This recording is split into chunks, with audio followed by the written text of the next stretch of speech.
The Competition Commission and the Competition Tribunal are jointly hosting the 18th Annual Competition Law, Economics and Policy Conference. The gathering has brought together academics, policymakers and experts.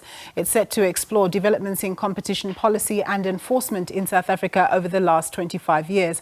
SABC News economics reporter Katlego Legodi is at that conference for us, and we cross over to him. Katlego, very good afternoon to you.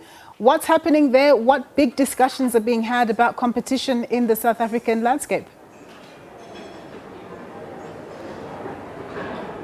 A very good afternoon to you, Nompu, and to our viewers at home. Well, it's been a morning of reflections going into the afternoon, looking at 25 years of the Competition Commission and the Competition Tribunal. If I can take you back, it was around 1998, 1999 when the country introduced the Competition Act. And this is where we see government just rallying to support competition agencies like the Competition Commission and the Competition Tribunal in just ensuring that the anti-competitive behaviors coming out of these markets are really tackled, and we see them just talking about the economy being at the center of the work that they've been doing over time. Earlier on, we had the Minister or the Deputy Minister of Trade, Industry and Competition, this being Zuko Godlimbi, who delivered a keynote address. And one of the things that he spoke about here was around issues of corruption, of collusion, even going to a point of saying that this anti-competitive behaviors are robbing and taking away from the country's economy,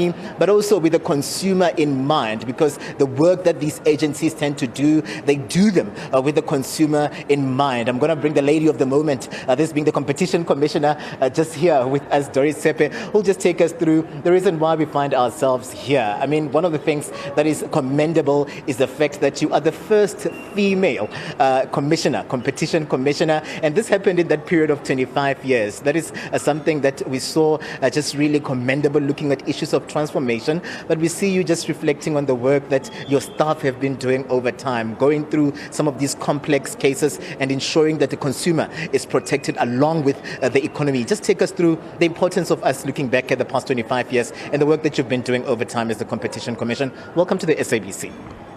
Good afternoon, Katlego, and good afternoon to your viewers at home as well. And thank you for being here with us. We really appreciate you taking the message we have here and putting it across to the whole of South Africa. This is our way of also accounting to the people of this country on the work that we are doing.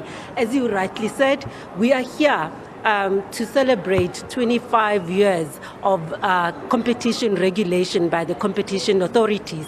And this includes the Competition Commission, as you rightly said, and the Competition Tribunal. The theme of this conference today is to look backwards as the way to look forward. And I think it is such an instructive theme, because what it forces us to do is to look at some of the achievements that we have made as institutions, but also what have been the challenges, but understanding that we cannot sit on our laurels. There are new emerging issues that are coming here into the economy, and how do we best tackle that for the coming 25 years for the betterment of the people of South Africa. And as I said to you earlier, and as I said in my introduction, we have been one of those entities as the competition authorities that had to start these institutions and make sure that we establish them from the ground on, but look at establishing the jurisprudence on competition law away from what would have been normally competition law that was mainly only focusing on consumer welfare the world over. But our Competition Act, in fact, allowed us to look at consumer welfare, but also look at protecting workers, but also those who would have been excluded historically through apartheid law. So our law was such that although we could look at other entities outside in the global world, but we also had to be innovative in the way that we would develop this law and make sure that we not only look at consumer welfare, but we look at transformation as a way of encouraging more participation by workers, participation by small entities, but also of historically disadvantaged communities into this market, because it is through that participation and it's through through that transformation agenda that you will see more competition happening in the South African economy. But I think for me, what is even more important at moments like this is to try and look at some of that work. What has been that work? I think we have looked at vigilant measure control, and measure control is important to ensure that we stop those measures that may affect concentration in the market, to make sure that the concentration levels are reduced, but we protect workers against retrenchment, but also ensure that we have transformation of the economy through the measure activities.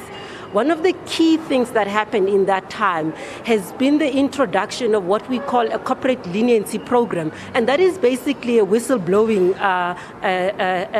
program where we allow people who would have been involved in what you're calling cartel activities to come forward and inform the Commission on some of the work that they have been doing.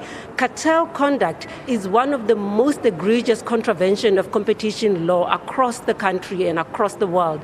And so it was quite key for us to ensure that we get people who are part of these conduct to come to us and inform against their counterparts in that world. And here we saw big cartels in bread, which are areas which affect the low-income consumers. We saw it in the construction of the stadia in the 2010 World Cup, and that was a big cartel. And the minister spoke about bid rigging. And that is the type of cartel we saw at the time, and we needed to ensure that those kind of cartels are actually removed from there. And I think that has been some of the biggest successes. The other success has been in the introduction of what we call market inquiries. Market inquiries, unlike market conduct cases that look at the contravention of a particular firm, look at an industry-wide market and see where there are any features in that market that may be hindering competition from happening. We saw that in the health market inquiry, and there were some concerning findings that were made about the conduct that were happening in the market across the board, be them in the supply side, be them in other sectors like funding. And so the Commission then made a finding and a report, which in fact, coincidentally, we had to present to the Portfolio Committee on Health recently. We've seen recently in digital markets, the online intermediation platform market inquiry, and the results of that have been great to try and deal with digital markets, as you know, which have had some significant impact in the economy as a whole. Yeah, no, we're out of time, Commissioner. Thank you very much for giving us your time this afternoon. You saw her just trying to wrap up 25 years in about 6 to 7 minutes, but I'm hoping that you were able to just grasp the important work that the Competition Commission and the Competition Tribunal have been doing over time, and government also calling on a concerted effort to ensure that these entities don't fail in protecting consumers and the country's economy. It's back to you in studio for now, Nompu. Thanks very much, Katlego. Indeed, the Commissioner there did cover quite a lot as to how much the competition authorities have covered in the past 25 to 30 years.